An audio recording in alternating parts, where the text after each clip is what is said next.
We're your guides to the roller coaster that is FC Dallas fandom. We're in our 5th year of doing the show, making us the longest running FC Dallas focused podcast in your app today. I'm Dustin Nation, and we are live here at the Three Nations Brewery in Carrollton, Texas, and we're celebrating our final episode. We've got a jam-packed episode. It's going to be long. We got it here for you. We got quite a few lineups, long lineup of guests with us. But before we get started, please help me welcome my co-founder, my brother-in-law, the man responsible for my FC Dallas fandom, Tristan Vick. How's it going, Tristan? Good, Dustin. How's it going? Just fancy. How you enjoying beer on a Tuesday night while our wives put our kids to bed? Yes, sir. All right, that's the way it should be. And help me welcome a man whose name I've been mispronouncing for 73 of our 162 episodes. It's Jonathan Ross something. Raw something. Hey guys. Hey, what? I'm super excited to join in. Tristan did say he was drinking a beer, but he's actually not. So I think he was just trying to perpetrate a myth here at the brewery. But there is a guy next to me who does have a beer, and it's not Dustin Nation who does, but somebody else here who's a guest today. Who's that? Well, we were forgetting the guy on the other line. It's our last host. For one last time, help me welcome our slightly quirky nuclear physicist and Eric Quill's #1 fan. It's Nico Mendez. Hey guys, how's it going? I managed to brave the blizzard that we're having right now in Michigan, so happy to be You're here. hunkered down, huh? I am hunkered down with all the deer and turkey. Fantastic. And as Jonathan alluded, we do have a guest with us here, sitting to my right. It's the man in charge of thirddegree.net, probably the longest running journalist that's been focused on FC Dallas. When you think about FC Dallas and media, you think of Buzz Carrick. Welcome, Buzz. Hi, thanks for having me on. Let's give Steve Davis a shout out. He's actually been longer than me. But Steve Davis. Yeah, he predates Major League Soccer, but he also took a little break in the middle. But yeah, this is I've been doing this now for 25 seasons. So 25 seasons. Let's go. Yeah. And you're just getting started. Hopefully, yeah. Cool. All right. So we're going to start things off with just a little bit of a season review. Take a look back over the last year for FC Dallas. A long year. Like, I don't know that any of us expected this year to look like it did. So let's take a quick look back. And let's start with you, Buzz. The hype coming into the year, it was the new manager, some new faces around with Paul Arriola. Like, when did you start to get the feeling that it was actually going to be a little bit different of a year than we kind of anticipated for a first-year manager? Well, probably sometime in spring training, you could see that this manager had a different way about him, a different way of managing a team. There was a fresh air about the team, the way he changed training, got all the players' attention. So there was a new sort of awakening among every player. That immediately made a vibe of like, okay, this is not going to be the same thing again. Now, did any of us around the team, other than Peter Welton, think that they were going to be as high as 4th? No. I mean, everyone still assumed that there was a lot of work to be done. It's a remarkable amount of success they had in all the pieces that they added. Only one of them really was not successful, but even it had contributions. So I think the club would say that they're ahead of schedule. The owner would say they're ahead of schedule. If you mean when did we sense that they actually were really good, it's when they came through the early season surge. You know, this club's history is start strong, fade. They came through that early season surge and started to fade and then figured things out and turned it. That figuring out and turning was when it became clear that, okay, this team's better than just fighting for a playoff spot. Yeah. Tristan, do you have a moment for you that you realized that? No, I think that Buzz is right. There was all the reports initially in the spring were that things are different. The academy and the developing talent was still a focus, but there was a real emphasis on let's try and see what happens if we spend a little bit of money in the offseason, open the pocketbooks a little bit and see if it actually clicks. And so the new manager, Nico, was actually stepping into a good situation because he had little to no pressure in terms of expectations of playoffs, but he still had the backing of, hey, we're going to open the pocketbooks a little bit, get some guys on some longer term deals, give you a little more stability. The Pepe saga didn't last long, which was great for the club. That didn't go into off-season training or anything. It was kind of done and dusted by the new year. And that gave them a focus of building the team around Jesus and getting Areola in and being able to have a lot of the core of this team around for a preseason, I think makes a whole difference to then bringing guys in mid-year, which has happened in the past and means there's a half season to get sped up. I don't know about you, Jonathan. For me, it took a little longer. Like I just kept waiting for, just the other shoe to drop, as they say. Like, but it was probably May, whenever they had gone through 3 or 4 away games and only barely lost that one in New England. And they came away with a draw, several aways in a row. Those are games that they would have lost last year, and they got points out of them. And that's for me when I'm like, okay, what something maybe just a little bit different here today. So This year it was more about the consistency, right? And seeing the team game in, game out, actually being able to prove on the field what they were doing in practice, like actually being able to execute each week. And I think I'm like Dustin. I don't know if I really bought in. I think that maybe living through last season and the pain of that, I was trying not to be overly optimistic they would be able to turn this season around. I certainly didn't think that they would be in the hunt for, let alone getting a home field advantage like they did at the end of the season. So, I mean, overall was a fantastic turnaround. yeah. Tristan, Well, you mentioned I was going to ask Buzz. I mean, last year there was so much talk about Pepe and his impact on the national team. And then once they sold him to build around Jesus, what was that environment like when did leaders start to emerge in the locker room, or when did the team start to buy in on the new coach's philosophy? Was it pretty instant, or were there a lot of people who kind of had to feel it out for a while before they found their place? No, it was very instant. The Pepe sale, as you mentioned, was a catalyst for change through the entire organization. So even before camp opened, there was a change in the vibe around the franchise collectively. And because this coach had been in the national team, there were already players here that knew him. Maybe it's guys that weren't core of the national team like Paxton, but they still had enough of an awareness. And the coach had, through his work with the national team, had scouted FC Dallas enough that he came in with a slate already ready of like what he wanted to do and knew what he wanted to do. He didn't have to go through this feeling out stage. He already knew all these players. And then the real catalyst of the total buy-in, again, the change in training got everybody's attention, like, okay, this is different. And then the acquisition of Paul Areola, who is bilingual, fluently bilingual, able to operate in both paradigms of this organization, a guy that the coach knows and is dialed in on what the coach wants, and is like Daniel Hernandez back in the Shells Hylam era, knows enough about what the coach wants that he can help communicate it to the rest of the players. So while Paul Areola wasn't captain, he was instantly sort of filling that Ryan Hollingshead style role of, hey, Paul, get him going. Let's move him over here. And he is able to articulate that wisdom from the coach. That created the impetus in training and around the team for everybody to buy in, along with the vibe change from the way they altered training. So it was one of the quickest buy-ins I've ever seen. A lot of times with a new coach, you get kind of this feeling out period where everyone's trying to figure out what this guy's about. Am I in? Am I out? It was right away. Let's go. And that was remarkable to watch, and it was fun to watch.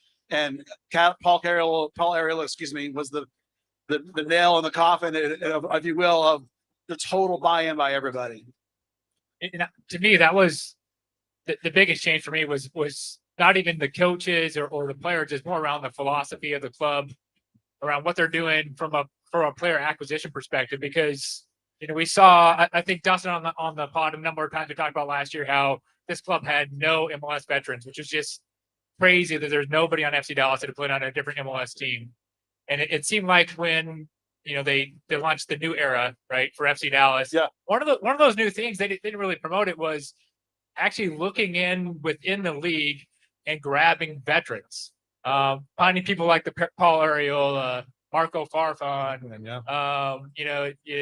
even with Leggett at middle of the season, it was, to me, I think that change was as much of a instigator of the turnaround for this season than it was the coaching change, right? And obviously that wasn't Zanata's been here already, right? I don't know who made that plan change.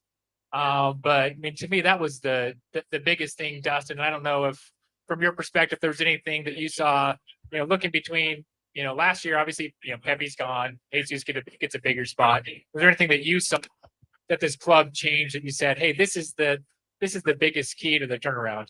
No, I think you're spot on there with the veterans, the MLS veterans. If you look at some of the highest performers that the teams had over the years of those, like are people that have been around the league, and because really they don't ever build the team around those people. They bring in people from or players from outside the country and try to gamble on them. They're bringing in an Acosta or somebody, right, to be Right. such midfielder, right, who's a veteran, but it's different, right? Right. Well, do you remember there was a press conference where Zanata mentioned this year is about buying players that fit the system, right? It wasn't about necessarily we're reaching for the stars. These are about fits. And then right after that, they got Areola. They tried to get Leggett and didn't pull it off till the middle of the season. They got Marco Farfan, again, a U23 guy from the U.S. national teams. So again, Nico knows him, fits the system. You know what I mean? The buy-in of Jose Martinez elevating him to a full-time starter because he knows the way the coach wants to play from being from Spain, instant connection there. So again, it wasn't just, I see a superstar that I like. It's like, we're going to key these fringe national team guys that are good enough for MLS to be starters in MLS, but not good enough to go to Europe. There's a group in there we can mine. The Venn diagram. Yeah, maybe Paxton can be in that group eventually. Maybe Brandon Serenia, maybe Evan Cerrillo someday are in that group.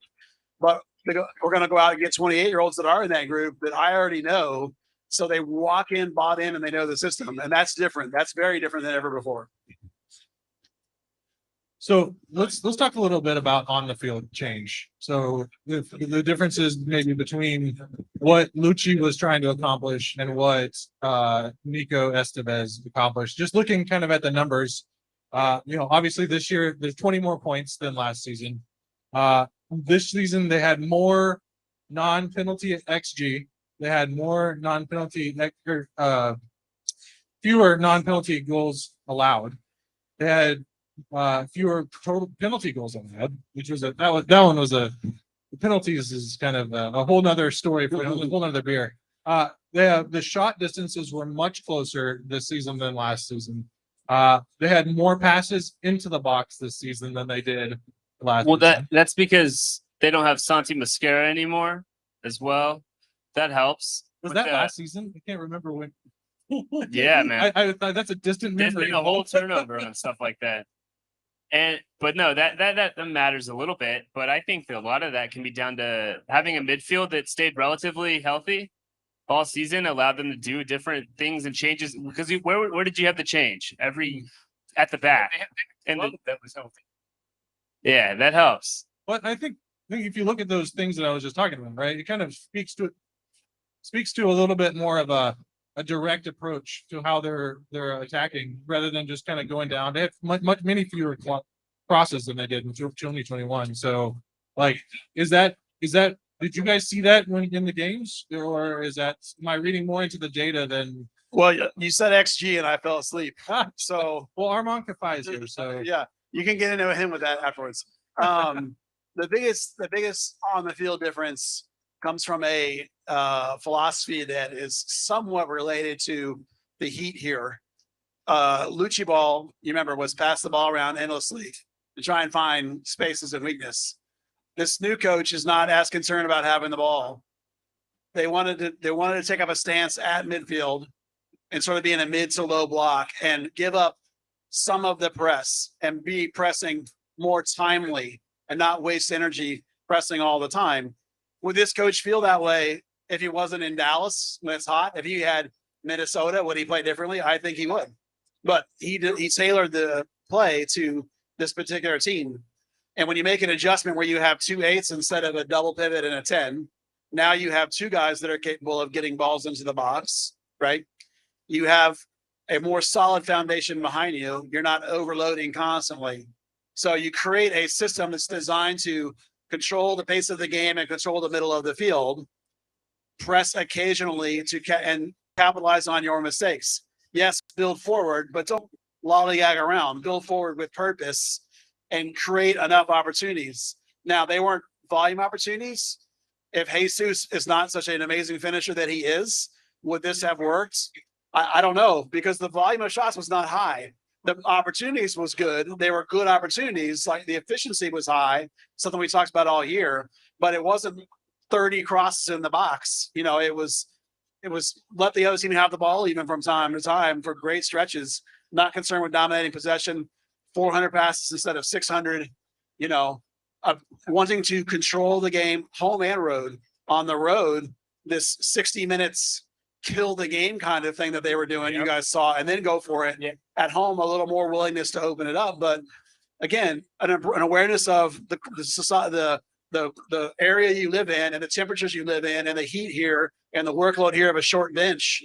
All of that is constituted in how you play the game and results in the stats you're talking about. Yeah, Buzz, I was actually going to call out. I was like, I'm sure, Dustin, you don't have the breakdown between home versus away, but I think probably some of those stats too are because of the fact that almost through the entire season, I think we saw a break in a couple of games, but I think almost through the entire season, the coach did have a tendency to sit back the first at least the first half of the match, 60 minutes, but play defense, try to keep it close and then go for it, which of course means less opportunities. And when you do have an opportunity, it's a lot more direct, right? Because you're sitting low and kind of going over the line versus building up. But I do think that style of play definitely helped. Like when you talked about Dustin earlier, that they got a ton more results, a lot of ties on the road, which Lucci wasn't getting, right? Lucci didn't do that, not just last year, but the year before that too. I think part of that is because of the way that they played on the road. I want to bring you in on this. We talked a little bit about Pepe and him and how he moved on and he had a great season last season. Did you expect Jesus to come in and fill that role as well as he did? And I mean, we talked about him being able to, convert those chances. Did you see that happen in the season, or is that a surprise to it?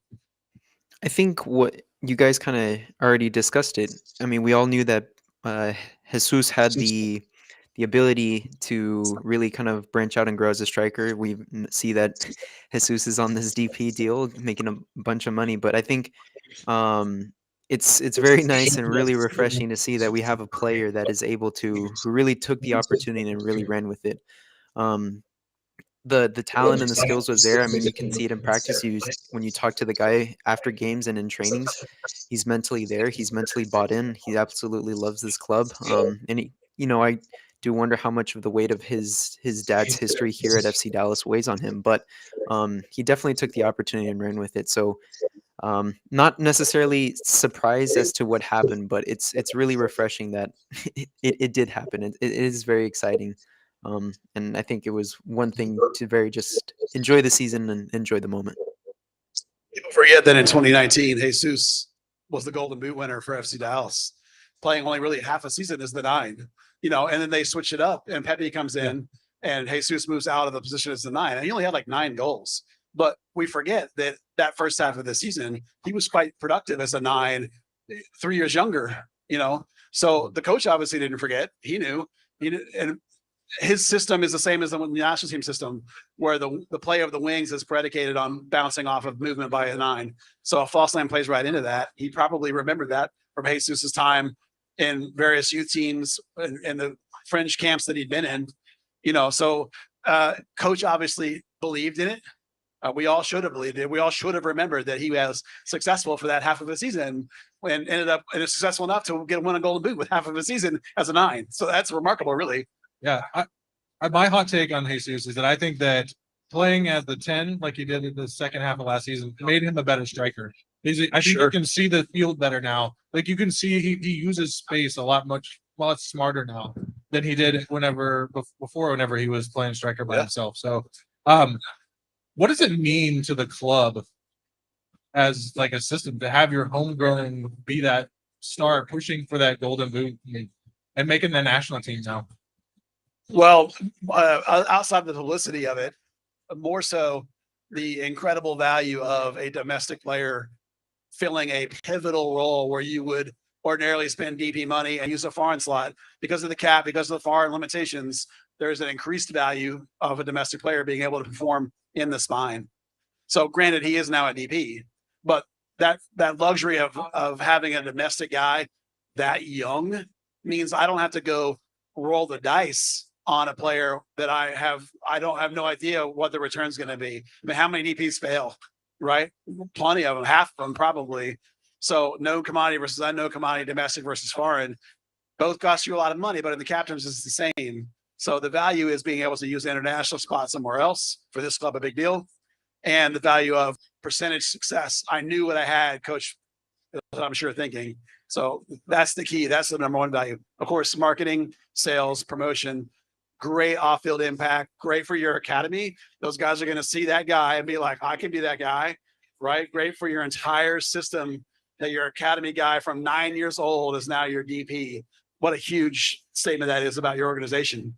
So massive, off of that, massive. real quick, this is unrelated to this season, but Buzz, wouldn't you say that Jesus is probably their most successful homegrown that they've had to capitalize on, not in terms of a financial impact, but maybe in terms of the overall both impact on the field, off the field, marketing wise, a World Cup year when he becomes the top scorer of the team. I mean, like you honestly have to not be trying to do your job if you can't market this guy to this area.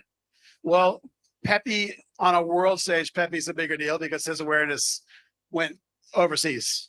But in terms of the domestic team, in terms of this team, Jesus now, Pepe did it for like half a year. Jesus has now been a key part of the team for 4 years, right? Has not sold for as much money as Pepe, but has become, it appears to become a bigger stalwart with the national team, become a bigger thing in your community. So those two guys are close in terms of pure impact. In terms of your locker room, that might be Paxton because Paxton has a leadership value that Jesus doesn't have. Jesus is a little more focused on himself and not in a selfish way, but in like a little more dialed in, a little more internal, a little more quiet. Paxton is vivacious, charismatic. People gravitate towards him. But for Jesus, for sure, is the guy who, from your academy so far, has across all phases done the most in terms of helping your team on the field for sure. Now, Pepe's the catalyst, the money catalyst. Pepe is the one that's going to change your organization.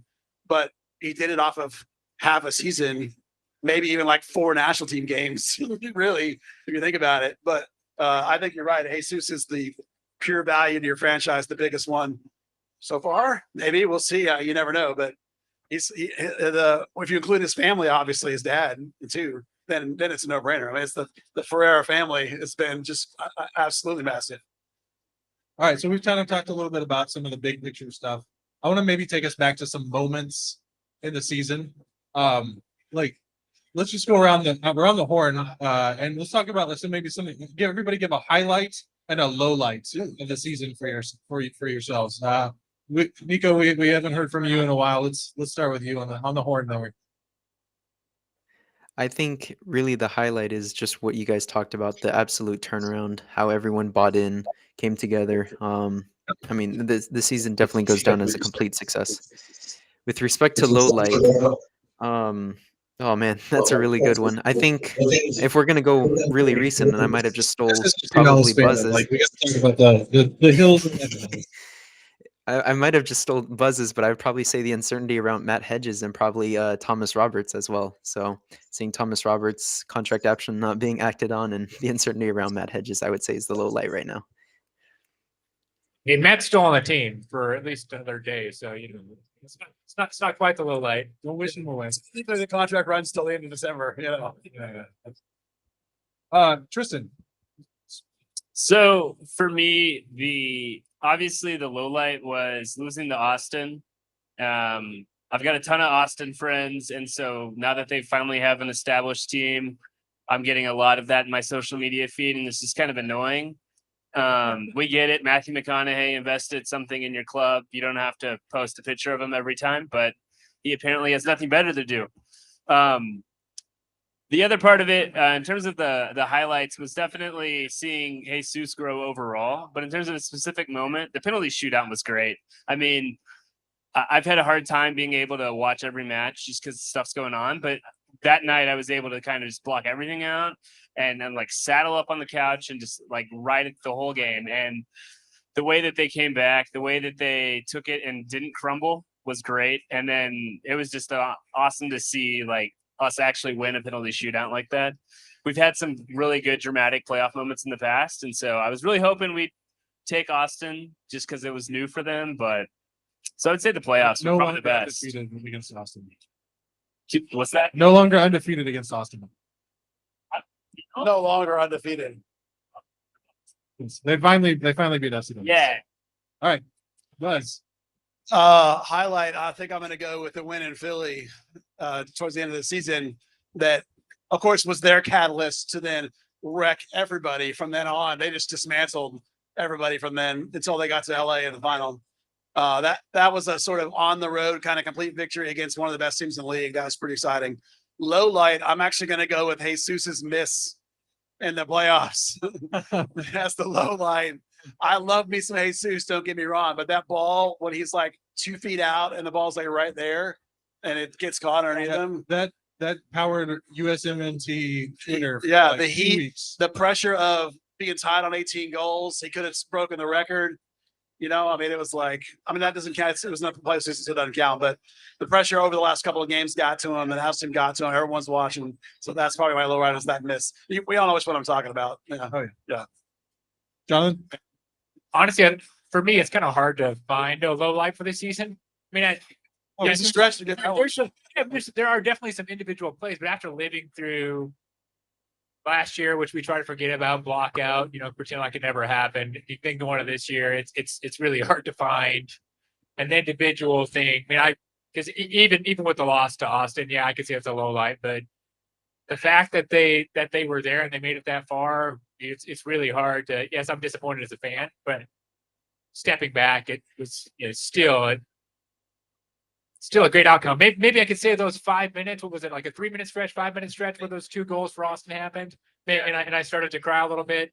Maybe that's what it was. But You weren't crying. It was windy and yeah, it was something like that. But to me, the highlight outside of just seeing this club do well was to see as a season ticket member to actually go to some of those matches, especially late in the season, and feel the vibe.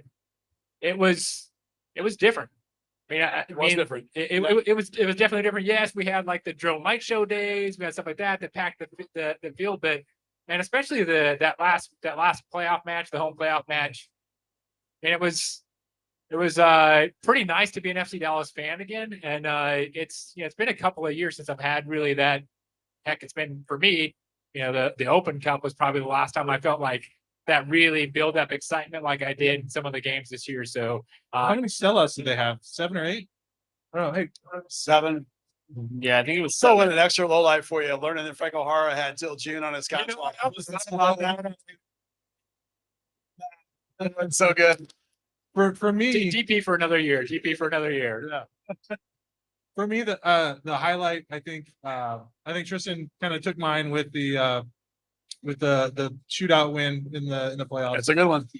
So I got to scramble to think of something. I thought I'd have time, but I'm just gonna stick with it. I mean, there were the 3 goals in Minnesota where it was. Yeah. It was like, okay, this game's over. And Minnesota was a team that was coming off a good season that people had a lot of expectations for. And we ended up facing them again and did well. But yeah. I think Let's wreck their season. That was, that's tough to do. I mean, losing 3-0 at home is going to cause a lot of things to get questioned. I think for low light, if I'm going to stretch back to a midseason game against, it was away against Kansas City, and they were up 2-1, and Martinez got a red card, and then they ended up losing that game in extra time. I had blocked that out. Yeah, Thanks for bringing that up. yeah, you're welcome. Well, that's group therapy. Yeah. Wow. Is there anything else that you guys want to talk about the season? Like put a cap on it? Like I what are mean, we so missing? the off-field thing, I think it's kind of interesting. As somebody that lives 5 minutes from the stadium, I see a lot of posts on Nextdoor and stuff that are like, "Oh, there's a shooting going on," and I'm like, "No, it's FC Dallas game, and they just did fireworks." People think that noise is someone shooting, and I'm like, "No, these are fireworks because they scored a goal and they won the game or whatever." And so I think it's kind of one thing I've noticed though is that the community started to embrace FC Dallas a little bit more. They still have a long way to go. Like they have a ton of work to do from a marketing perspective as a club and a team. But I have noticed this year, at least in Frisco, a lot more people just casually talking or asking about how FC Dallas is doing. And so I'm really interested to know, and this goes into a future segment we're doing tonight, how this World Cup is going to impact that and whether they can capitalize on that. Because one of the things that got my kids into it was the Women's World Cup in 2019 when they did the watch parties for the finals at the stadium. So I'm curious if they're going to kind of highlight the fact that like half the team on United U.S. national team is from FC Dallas. I mean, Yeah, I would echo that. There's been a fundamental shift in the entire organization, literally in every phase that the organization does.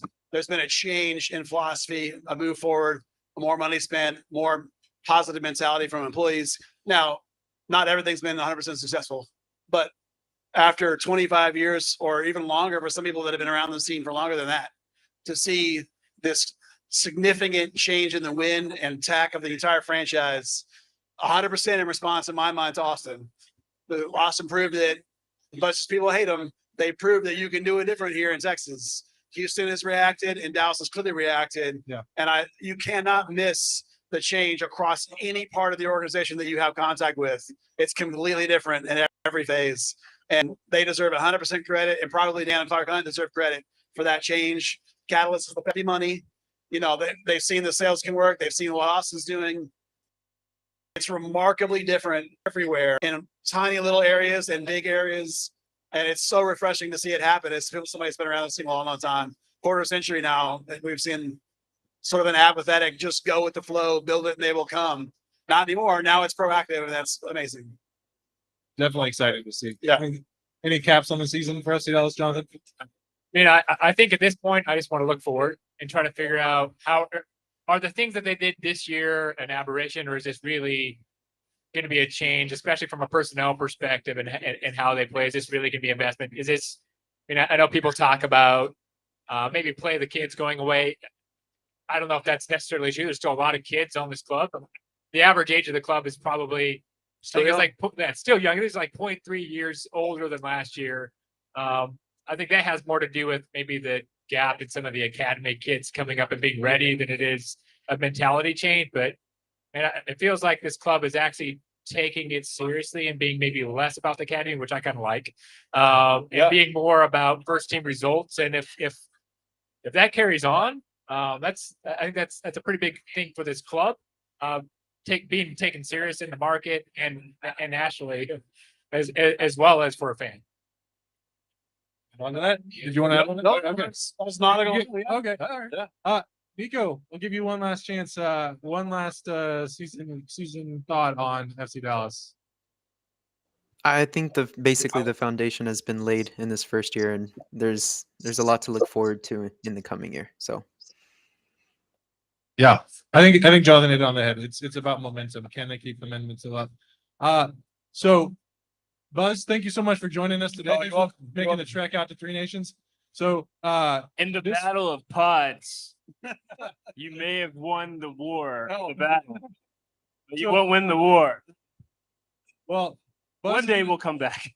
Buzz is going to be talking. Well, he's got a whole series coming up this week on what's going on in the off season. Yeah, we'll touch on it here today. But like, if you want a real in depth look at it, you can hit up Third Degree, the thirddegree.net, the podcast. Yeah. Third Degree. That's That's very from heaven to sing it. But yeah, thank you so much. Oh, you're welcome. I'm sure everybody knows that Nico writes for our website. I said draws. It's writes for our website. So we're there, and we have a podcast. And you guys have been great friends of ours for several years now. And I'm sorry to see you going, if it's temporarily or if it's full time.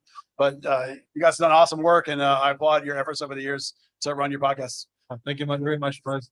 All right, so we're gonna take a quick 5-minute break, and then when we come back, Nico and Raul is on the line here from FC Dallas, and we're gonna do a North Texas season review, talk a little bit about the MLS next season. So we'll see you in about 5 minutes.